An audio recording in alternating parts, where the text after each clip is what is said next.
Don't worry, I am a ghost. आज हम देखने वाले हैं ये मूवी। मैं जरा सा भी टाइम बर्बाद नहीं करना चाहता। चलो जल्दी से शुरू करते हैं। तो कहानी की शुरुआत में कपल को दिखाते हैं। बॉयफ्रेंड तो ड्राइव कर रहा होता है, लेकिन गर्लफ्रेंड चबड़ चबड़ बातें करके उसका सर खा रही होती है। कहती है कि अरे तुम्हें राइट लेना था, तुम स्ट्रेट क्यों जा रहे हो? और उस बड़े वाले शॉप पर कितना बढ़िया ड्रेस दिखा था मुझे, तुमने लिया क्यों नहीं मेरे लिए? तुम कैसे बॉयफ्रेंड हो जो मेरी एक नहीं सुनते? बॉयफ्रेंड बहुत ही देर से उसे बर्दाश्त कर रहा होता है, लेकिन एक पॉइंट पर उसका दिमाग फिर जाता है और वो अपनी गर्लफ्रेंड पर इतना चिल्ला देता है कि दोनों की घमासान तू मैं में शुरू हो जाती है। और इस वजह से बॉयफ्रेंड सड़क क्रॉस करते हुए आदमी को नहीं देखता और हो जाता है एक्सीडेंट। वो आदमी तो एकदम लाश की तरह पड़ा होता है। अब वो कपल घबरा कर एम्बुलेंस को कॉल कर देते हैं। अब अगले दिन हॉस्पिटल में एक डॉक्टर को दिखाते हैं, जो उस एक्सीडेंट के विक्टिम को टेस्ट कर रहा होता है कि बताओ ये कितनी उंगलियां हैं। वो आदमी ठीक ठीक बता देता है। फिर डॉक्टर पूछता है कि तुम्हारा नाम क्या है। यहाँ वो आदमी अटक जाता है, क्योंकि उसे कुछ भी याद नहीं होता, क्योंकि कल के एक्सीडेंट की वजह से उसकी याददाश्त तक हो गई है। डॉक्टर कहता है कि चिंता मत करो, एक्सीडेंट के बाद अक्सर ऐसा होता है, तुम्हें जल्दी सब कुछ याद आ जाएगा। पर न नाम का पता न पते का पता, ऐसे में याद में जाए तो जाए कहाँ? तो एक काम करो, तुम पुलिस स्टेशन जाओ।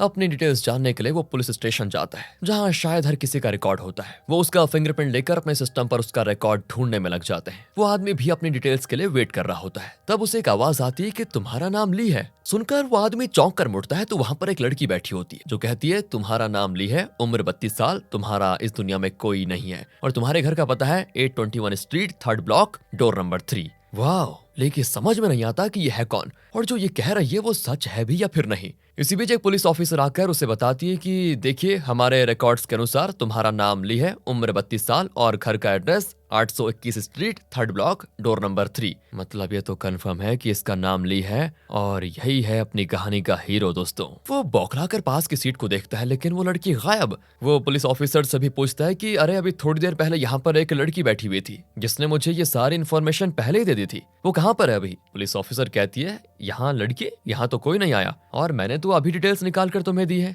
तो फिर किसी और को कैसे पता चल गया? जरूर देखिए, आपको कोई वहम हुआ होगा और कुछ नहीं। ली फिर कंफ्यूज हो जाता है कि ये चक्कर क्या है। खैर वो उस पते पे जाता है जहां उसका घर है, लेकिन क्योंकि वो पिछली बातें भूल चुका है, उसे घर और घर की सारी चीजें एकदम नई नई लगती हैं और बड़ी अजीब भी। वो थकान के मारे सो जाता है और जब उसकी आंख खुलती है तो वही पुलिस स्टेशन वाली लड़की उसके ऊपर हवा में उड़ रही होती है। ली भी घबराकर अपने आप से पूछ लेता है कि अरे क्या मैं सपना देख रहा हूँ? इस पर वो लड़की ना करके सर हिलाती है। अरे अगर ये सपना नहीं है तो तुम कौन हो? वो कहती है मैं एक आत्मा हूँ। नहीं, फिर तो मैं पक्का कोई सपना देख रहा हूँ। ये कहकर वो आंखें बंद कर लेता है और फिर आंखें खोलता है तो वो लड़की नहीं होती। और तब ली चैन की सांस लेता है कि ओह, अब मुझे पता चला ये जरूर मेरा सपना था। लेकिन ये क्या? वो मुड़ता है तो लड़की किचन में होती है और कहती है कि तुम्हारे किचन में ये बदबू क्यों आ रही है? घर की साफ सफाई नहीं करते क्या? ली कहता है देखिए, मुझे पहले ये बताइए आप हैं कौन? एंड वो लड़की एकदम से उसके पास प्रकट हो जाती, कहती है मैं तुम्हें ऑलरेडी बता चुकी हूँ कि मैं आत्मा हूँ। भूत समझते हो? हाँ तो वही हूँ मैं। ये कहकर वो झट से दूसरी तरफ आ जाती है। अब ली को याद आता है कि ये तो वही पुलिस स्टेशन वाली लड़की है जिसे मेरी सारी डिटेल्स पता थी। तो क्या सच में ये भूत है?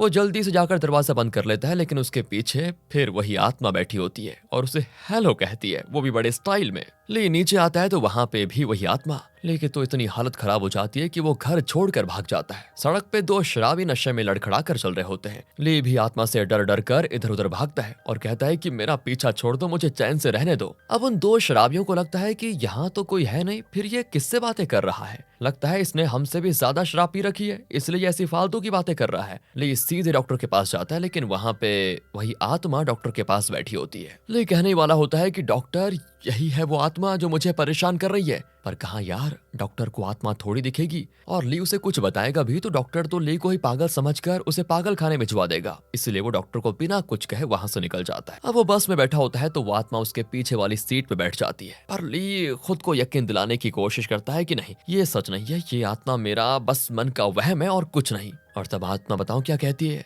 देखना, ये बस सडन राइट टर्न करने वाली है, इसलिए काम करो, उस साइड बार को पकड़ लो वरना गिर जाओगे। लेकिन ली उसकी नहीं मानता और ठान लेता है कि ये आत्मा मेरी कल्पना है, सच नहीं है। वो अपने कान बंद कर लेता है ताकि आत्मा की बात उसको सुनाई ही ना दे। अब देखो, बाकी पैसेंजर्स तो साइड बार को पकड़ लेते हैं और जैसा आत्मा ने कहा था, बस एकदम से सडन राइट टर्न करती है और ली सीट से उछलकर दूसरी ओर गिर जाता है। पर खुशकिस्मती से उसको चोट नहीं आती। अब आत्मा कहती है कि अगर तुम पूरा सच जानना चाहते हो तो मेरे साथ आओ। और फिर कोई रास्ता न पाकर ली भी उसके साथ जाता है। वहाँ एक फ्यूनरल चल रहा होता है और ये फ्यूनरल है उसी लड़की का जिसकी आत्मा सिर्फ ली को दिख रही है। फ्यूनरल में सभी को फूड सर्व किया जाता है। ली भी वहां पर बैठ जाता है और उसके पास उस लड़की की आत्मा भी बैठी होती है। ली पूछता है कि एक बात बताओ, तुम्हारा नाम क्या है? तब वो अपना इंट्रो देती है कि मेरा नाम किम है और मैं 22 साल की थी। तभी एक औरत आकर ली से बात करने लगती है कि तुम कहाँ चले गए थे ली? कई दिनों से मैंने तुम्हें देखा नहीं है। लेकिन अब उस औरत को क्या पता कि ली की सारी याददाश्त चली गई है, इसलिए ली उस औरत को नहीं जानता क्योंकि उससे तो कुछ है ही नहीं याद।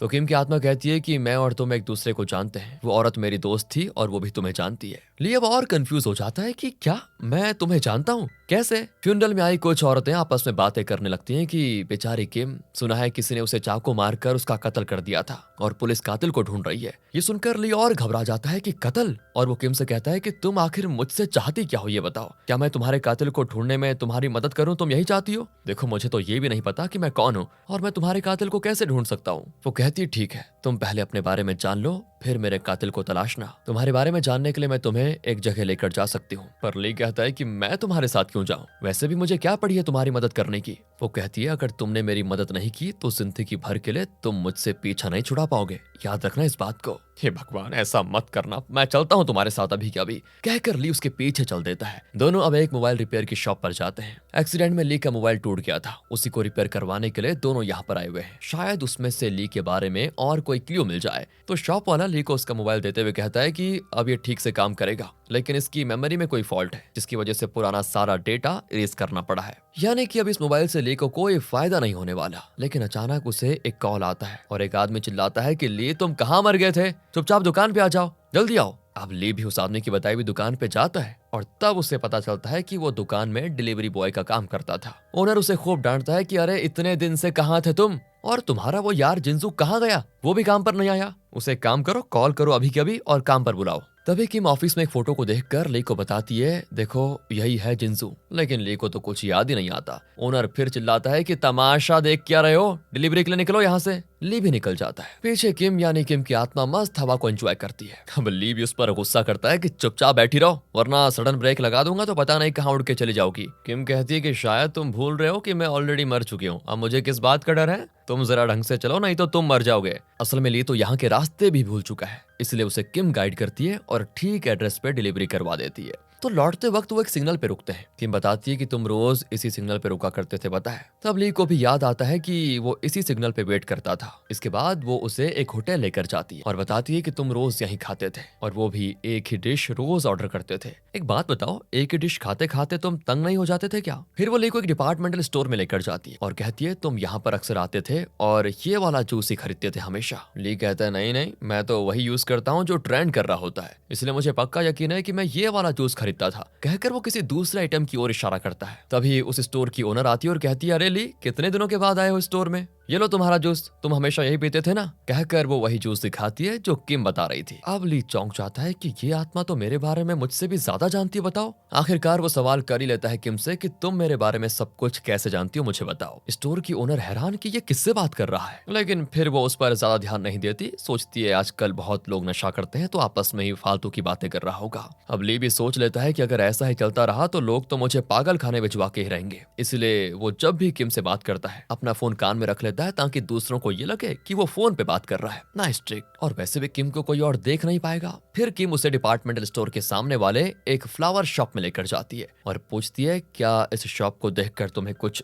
याद आया, मतलब कुछ बढ़िया सा। कहता है नहीं मुझे तो कुछ भी याद नहीं आ रहा। फिर वो ली को कहीं और लेकर जाती है। ली ड्राइव कर रहा होता है और एक कार से टक्कर लेते लेते बच जाता है। तब जाकर ली को उस एक्सीडेंट के बारे में याद आने लगता है क्योंकि इसी स्पॉट पर उस रात एक्सीडेंट हुआ था। उसे ये भी याद आने लगता है कि एक्सीडेंट से पहले वो कहाँ था। तो उसी रास्ते को फॉलो करते करते वो एक बिल्डिंग के पास पहुंचता है जहां पुलिस पूछताछ कर रही होती है। एक्चुअली उस बिल्डिंग को सील किया गया होता है, लेकिन ली चुपके से उस बिल्डिंग में घुस जाता है और किम भी उसके साथ होती है। ली पूछता है अरे ये क्या जगह है? किम कहती है ये मेरा घर था। ली की भी ज्यादा कुछ समझ नहीं आता और वो दरवाजा खोलकर अंदर जाता है तो उसे कुछ बातें याद आने लगती है। वहां मरी हुई हालत में किम पड़ी होती है। ली किम को बताता है कि मैं तुम्हारे घर आया था और तुम मरी पड़ी थी, पर मुझे ये याद नहीं आ रहा कि मैं यहाँ क्यों आया था। किम बताती है कि मैं सिर्फ और सिर्फ तुम्हें नजर आती हूँ क्योंकि मरने से पहले मैंने तुम्हें देखा था, तुम शौक में थे और मुझे मरते देखकर तुम बहुत ही उदास दिख रहे थे, और तो और मेरे कातिल को भी तुमने देख लिया था। तब ली को याद आता है कि एक एक आदमी जिसने मास्क पहन के रखा हुआ था उसने किम का कत्ल किया था।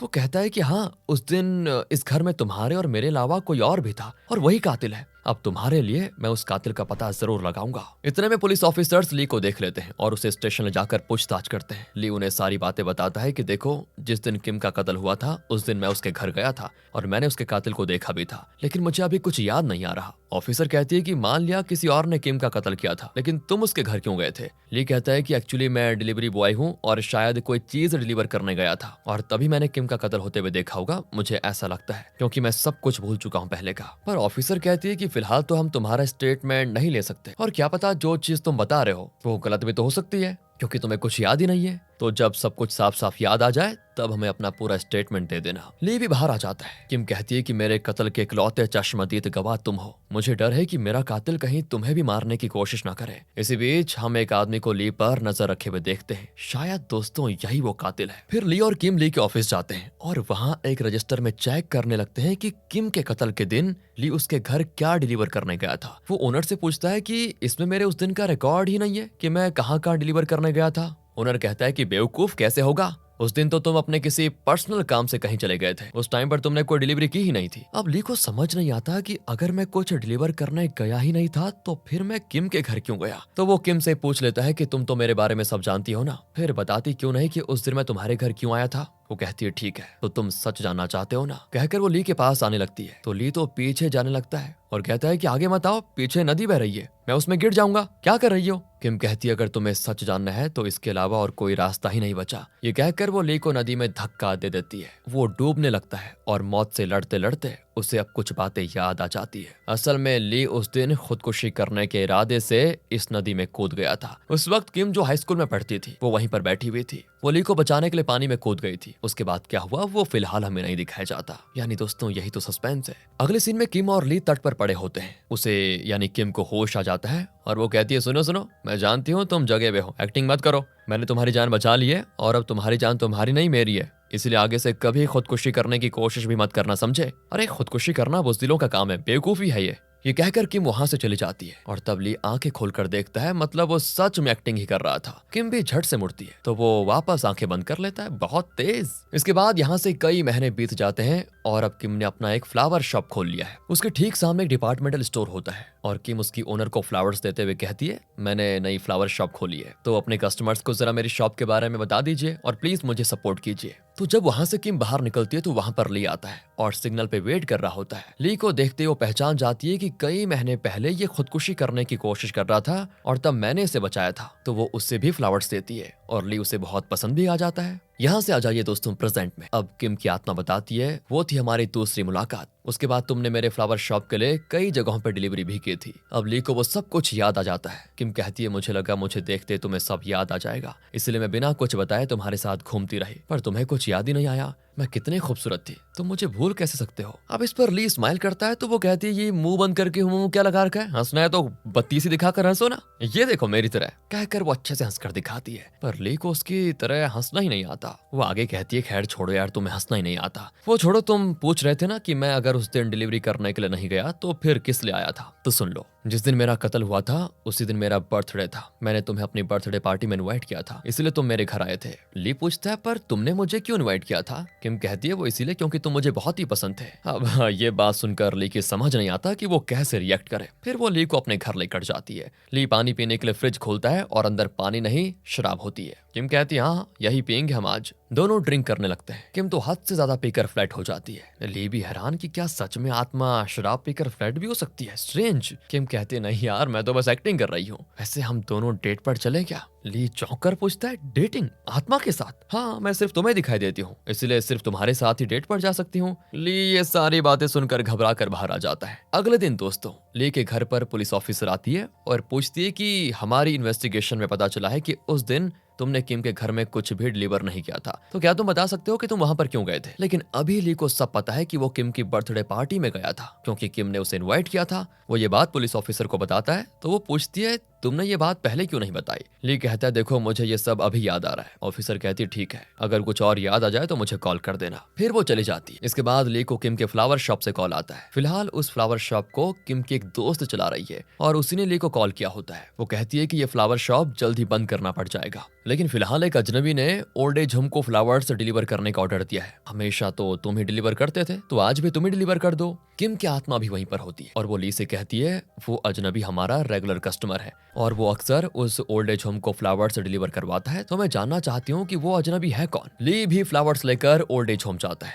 जहाँ की बुजुर्ग औरतें बड़े चाव से उन फ्लावर्स को स्वीकार कर लेती हैं। अब ली उनसे पूछता है क्या आप जानती हैं कि ये गिफ्ट आपको कौन भेजता है, पर वो इस बारे में कुछ नहीं जानती। ली वहां से घर आ जाता है और ऑनलाइन बैंकिंग के लिए बैंक की साइट पर लॉगिन करना चाहता है, पर उसे पासवर्ड तो याद है ही नहीं। वो कई सारे पासवर्ड्स को ट्राई करता है, लेकिन सारे गलत होते हैं। अचानक से न जाने उसे क्या सोचता है, वो किम का नाम ट्राई करता है और ये क्या, लॉगिन हो जाता है। ली अपने पिछले ट्रांजैक्शंस को देखकर एक बात साफ समझ जाता है कि ओल्ड एज होम को फ्लावर्स डिलीवर करने का ऑर्डर देने वाला वो अजनबी कोई और नहीं, खुद मैं यानी कि ली है। अब ये सब कुछ देखकर ली का सर चकराने लग जाता है कि आखिर मैंने किम के नाम से अपने बैंक का लॉगिन पासवर्ड क्यों लगाया हुआ है और किम के फ्लावर शॉप से फ्लावर ऑर्डर करवा कर फिर मैं उसे खुद भी डिलीवर करना चाहता था। ये क्या है, मैं ऐसा क्यों करता था? अब इन सवालों के जवाब फिलहाल उसके दिमाग में तो होते नहीं, बस प्रश्न ही प्रश्न होते हैं। लेकिन एक बात उसे साफ पता चलती है कि किम उसे बहुत अच्छी लगती थी पहले। फिर किम की आत्मा प्रकट होती है और पूछती है क्या आज डिलीवरी करने के लिए नहीं गए?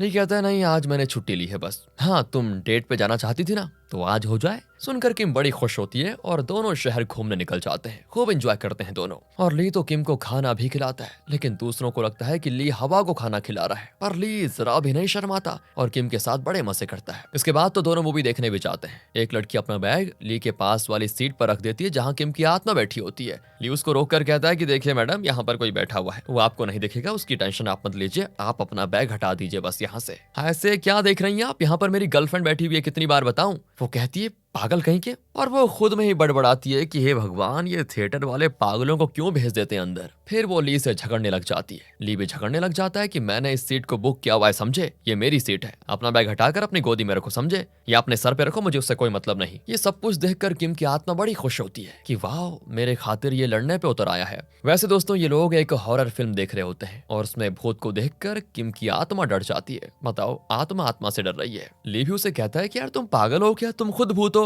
और भूत से डर लग रहा है तुम्हें, बताओ। फिर यहाँ से दोनों शॉपिंग करने जाते हैं और घर आकर खाना भी बनाते हैं। किम के बर्थडे पर उसका कत्ल हो गया था और बर्थडे पार्टी नहीं हो पाई थी, इसलिए ली अब उसकी आत्मा के लिए केक बनाता है और उस पर मस्त कैंडल से डेकोरेट करके फूंकने को कहता है। वो भी ट्राई करती है, लेकिन क्योंकि वो आत्मा है तो कैंडल्स को फूंक नहीं पाती। ली कहता है इस बार फूकोगी तो जरूर कैंडल बुझ जाएगा। किम भी वैसा ही करती है, तो इस बार कैंडल्स बुझ जाते हैं क्योंकि ली खुद भी फूंक मार रहा होता है। किम बड़ी खुश होती है। अगले दिन किम उस नदी के पास खड़ी होती है और ली हाथ में फूल लिए उसे ये बताने जाता है कि वो अजनबी जो ओल्ड एज होम के लिए फ्लावर्स ऑर्डर करता था वो कोई और नहीं, मैं ही हूँ। वो ये सारी बातें दिमाग में सोच रहा होता है कि मैं ऐसे बताऊंगा। इतने में अचानक कोई ली को पकड़ लेता है। ली देखता है कि ये तो जिंजू है, वही आदमी जो ली के साथ डिलीवरी करने जाता था। उस दिन शॉप में इसकी फोटो देखकर किम ने ली को बता दिया था कि यही जिंजू है। ली पूछता है कि यार तुम यहाँ क्या कर रहे हो? जिंजू कहता है वही तो मैं तुमसे पूछना चाहता हूँ, तुम यहाँ पर क्या कर रहे हो? मैंने तुम्हें पुलिस स्टेशन जाते देखा था। अरे मैंने तुम्हें कितनी बार समझाया है कि उस दिन के हादसे के बारे में तुम भूल जाओ पूरी तरह। और हाँ, एक बात बताओ, तुमने पुलिस को कुछ बताया तो नहीं?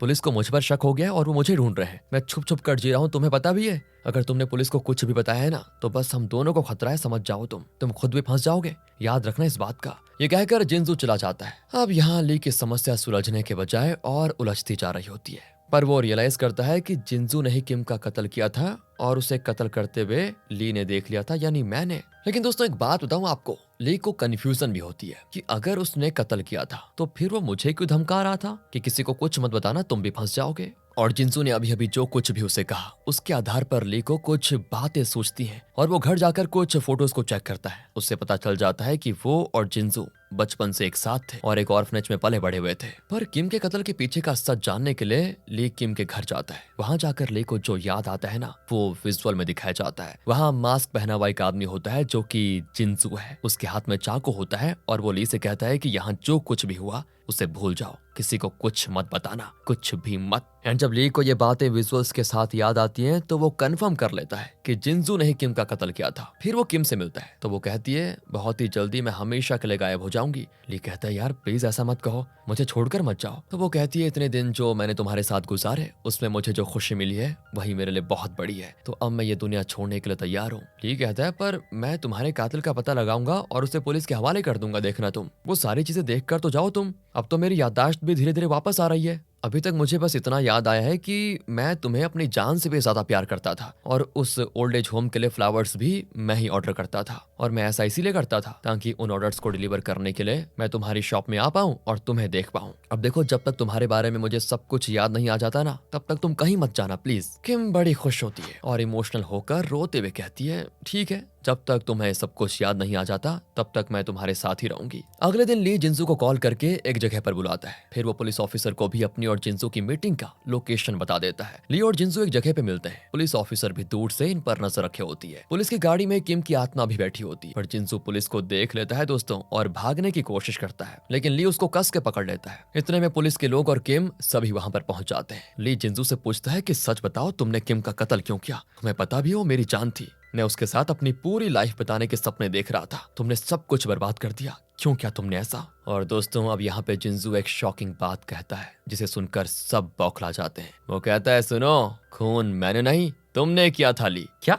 ये क्या? ये सुनकर पुलिस, किम और तो और खुद ली भी चौंक जाता है और अब जिंजू के साथ ली को भी हथकड़ी पहनाकर उसको ले जाया जाता है। ली मुड़कर किम की आत्मा को देखता है जो रोने लगती है क्योंकि वो खुद भी नहीं जानती थी कि ली ने उसका कत्ल किया था। ली भी किम की आत्मा के साथ नजरें नहीं मिला पाता, बहुत ही गिल्टी फील करता है। पुलिस उसे ले जाती है तो वो किम की आत्मा के बीच से होकर निकलता है। किम की आत्मा दुखी होकर रोती हुई खड़ी रहती है। ली को क्राइम स्पॉट पर ले जाया जाता है और पुलिस ऑफिसर कहती है देखो अब करके दिखाओ कि तुमने किम का कत्ल कैसे किया था। और यहाँ पे ली को सब कुछ याद आ जाता है। तो असल में उस दिन किम ने ली को अपनी बर्थडे पार्टी में इनवाइट किया था और ली बड़ा खुश था, इसलिए उसने काम से छुट्टी ली और घर जाकर तैयार हुआ, पार्टी के लिए निकला। तभी रास्ते में उसे जिंसू मिला जो किसी काम से जा रहा था और उसने ली को भी बुला दिया साथ में। पर ली ने कहा कि यार आज मुझे एक इम्पोर्टेंट काम है, लेकिन जिंसू नहीं माना और कहने लगा कि यार मैं एक जरूरी काम से जा रहा हूँ लेकिन तेरे बिना वो काम मुझसे अकेला नहीं हो पाएगा, प्लीज चलना। ये सुनकर ली ने अपना इरादा बदल लिया था क्योंकि जिंसू को वो बचपन से जानता है और दोनों बड़े अच्छे दोस्त भी हैं। जिंसू इतनी रिक्वेस्ट करता है तो ली उसकी बात टाल नहीं पाता और उसके साथ चल देता है। जिंसू उसे कमरे में लेकर जाता है और वहां से पैसे वगैरह चुराने लग जाता है। ली तो चौंक जाता है कि ये क्या कर रहा है। जिंसू पर वो भड़क भी जाता है कि तुम ये करने के लिए यहाँ पर आए थे क्या, और इसलिए तुमने मुझे यहाँ बुलाया है क्या? जिंसू कहता है और नहीं तो क्या, डिलीवरी का काम करते करते बूढ़े होने का इरादा है क्या तुम्हारा? इस तरह का कोई काम करेंगे तभी तो पैसे ज्यादा आएंगे और तभी तो हम अच्छी लाइफ जी पाएंगे। अरे जिंसू सेटल होने के लिए तूने चोरी का रास्ता अपनाया, तो पागल तो नहीं हो गया क्या? इस तरह उसे डांटते हुए ली उस घर में रखी फोटोज को देख लेता है तो उसे पता चल जाता है कि ये तो किम का घर है। असल में ली किम का घर तक नहीं जानता था। वो किम की बर्थडे पार्टी का इनविटेशन देखकर ही उसके घर का पता लगाने वाला था, लेकिन वो तो गलती से जिंसू के साथ ऑलरेडी उसके घर में आ गया। ली तुरंत जिंसू की शर्ट पकड़कर खींचता है कि पैसे वापस रख दे, अभी के अभी और अभी हमें यहाँ से निकलना होगा। इतने में किम घर आ जाती है और ली और जिंसू छुप जाते हैं। दोनों के दोनों मास्क पहन लेते हैं ताकि किम इन्हें पहचान ना पाए, लेकिन अचानक जिंसू किम को पकड़ लेता है और चाकू दिखाकर उसे धमकाने भी लगता है। ली भी किम को बचाने के लिए जिंसू के हाथ से उसका चाकू छीन लेता है। उसी फोर्स की वजह से वो नीचे गिर जाता है। अब जिंसू किम को जोर से मारता है और वो सीधे ली के ऊपर जा गिरती है। ओहो अच्छा, ली के हाथ में था चाकू जो किम को लग जाता है और किम तड़प तड़प कर वहीं पर मर रही होती है। जिंसू कहता है यहाँ जो कुछ भी हुआ उसे भूल जाओ ली, किसी को कुछ मत बताना। इस तरह ली को वॉर्न करके जिंसू वहां से भाग जाता है, पर ली किम को इस तरह छोड़कर नहीं जाना चाहता और अपना मास्क निकाल लेता है। तब किम मरने की हालत में ली का चेहरा देख लेती है। ली से बर्दाश्त ही नहीं होता कि जिस लड़की को वो अपनी जान से भी ज्यादा प्यार करता था वो खुद ही उसकी मौत का कारण बन गया। दुख के मारे वो जिंदा लाश की तरह वहां से बाहर जाने लगता है और तभी सड़क पार करते करते एक कार उससे टकरा गई। इसी एक्सीडेंट में उसकी याददाश्त गई। यहाँ से प्रेजेंट में आ जाइए दोस्तों। ली को ये सब कुछ याद आ रहा होता है। ली और जिंसू अब जेल में है। ली को बार बार किम की याद आती है और तब वो एक और बात रियलाइज करता है कि शुरू में ली अपनी जिंदगी से उबकर नदी में कूदने गया था, तब किम ने उसे खुदकुशी करते देख लिया था और वो ली को बचाने के लिए पानी में कूद पड़ी थी। उसके बाद दोनों बाहर कैसे आए ये तो हमें शुरू में नहीं दिखाया गया था। सच तो ये था दोस्तों कि किम को तैरना भी नहीं आता था, पर ली को बचाने के लिए वो पानी में कूद पड़ी थी। ली तैरना जानता था लेकिन वो मरने के इरादे से डूबने लग जाता है, पर जब वो किम को देखता है ना जो उसे बचाने के लिए पानी में कूद गई थी तो वो डूबने लगती है क्योंकि उसे तैरना नहीं आता। यही देखकर ली ने मर जाने का अपना इरादा बदल लिया और किम को बचाकर तट पर लेकर आ गया। किम बेहोश थी और जब उसे जरा होश आया तो तब ली बेहोश होने की एक्टिंग करने लग गया था ताकि किम को ये लगे कि उसने खुद ली को बचाया। पर किम तो जानती थी कि उसे तैरना तो आता नहीं, जरूर इस आदमी ने ही मुझे बचाया होगा। इसलिए उसने कहा था उस समय कि मैं जानती हूँ तुम जगे हुए हो पर बेहोशी की एक्टिंग कर रहे हो, समझे? देखो आइंदा कभी खुदकुशी करने की कोशिश मत करना। ये कहकर वो उस दिन चली गई थी, लेकिन उसका आईडी कार्ड वहीं पर पड़ गया था जिसे ली देख लेता है और तब उसे पता चलता है कि इस लड़की का नाम किम है। उसी पल से ली किम से प्यार करने लग गया था क्योंकि ली यहाँ मरने आया था और बेचारी किम ने उसे बचाने के लिए अपनी जिंदगी दांव पर लगा दी। ली को लगा कि मेरी जिंदगी अब मेरी नहीं किम की है। वो किम को उसका आईडी लौटा देता है, लेकिन खुद नहीं देता बल्कि किसी और के हाथों लौटाता है और फिर दूर से देखकर ली बड़ा खुश हो लेता है। ली को ये भी नहीं पता था कि किम नया फ्लावर शॉप खोल रही है और जब वो उस डिपार्टमेंटल स्टोर में फ्लावर्स देने जाती है ना तो इसी वजह से वो जानबूझकर उस सिग्नल पे रुक जाता था।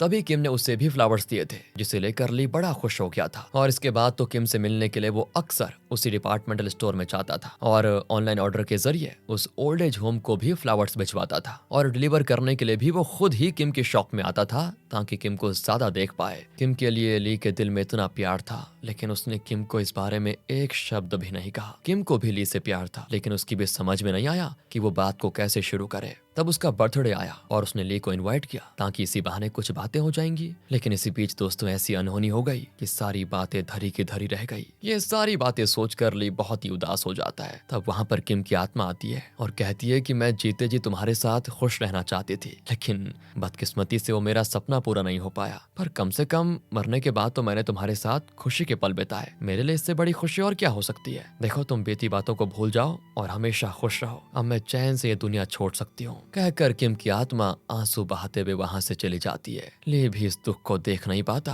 और फूट फूट कर रोता है बेचारा। पुलिस की इन्वेस्टिगेशन पूरी होती है और उन्हें यकीन हो जाता है कि ली दोषी नहीं है और बाकी मेन कत्ल हुआ वो जिंसू की वजह से हुआ क्योंकि वही चोरी करने गया था, उसने किम पर पहला हमला किया था। इसलिए पुलिस चाहती है कि ली को रिलीज कर दे। लेकिन दोस्तों ली मानसिक तौर पर बहुत घायल हो चुका था और उसे मेंटल असैलम भी भेज दिया जाता है। ली अपने आप ही बड़बड़ाता है कि किम तुम मेरे पास ही हो ना, मुझे छोड़कर कभी मत जाना। और असल में दोस्तों किम अब भी उसी के पास बैठी होती है लेकिन अब वो ली को दिखाई नहीं देती। इसकी क्या वजह हो सकती है ये तो पता नहीं, पर हमें लगता है कि पहले किम को अपनी मौत का कारण पता नहीं था, इसलिए शायद उसकी आत्मा भटक रही थी और ली के जरिए वो सच का पता लगाना चाहती थी। लेकिन अब उसकी आत्मा को सच पता चल चुका है और शायद इसलिए अब उसकी आत्मा को मुक्ति मिल गई है। इसी वजह से अब वो ली को दिखाई नहीं दे रही। दूसरा रीजन ये भी हो सकता है कि ली को अपने किए का इतना ज्यादा पछतावा है कि वही पछतावा उसके और किम की आत्मा के बीच दीवार बन गई है और इसीलिए उसे किम की आत्मा नहीं दिखती। खैर कारण जो भी हो, सच तो ये है कि किम हमेशा ली के साथ ही रहेगी, अब उससे कभी जुदा नहीं होगी। वो ली से कहती है कि don't worry Lee, I am a ghost and always with you. इसी के साथ दोस्तों ये मूवी यहाँ पर खत्म होती है। थी ना बढ़िया मूवी। चलिए थोड़ी पर्सनल बातें, वही बस आपको अच्छी लग गई हो तो लाइक और थोड़ी भी लगी हो तो भी लाइक, बाकी सब्सक्राइब आप कर दीजिए। मिलते हैं आपसे अगली वीडियो में। ध्यान रखिएगा अपना। Thanks for watching.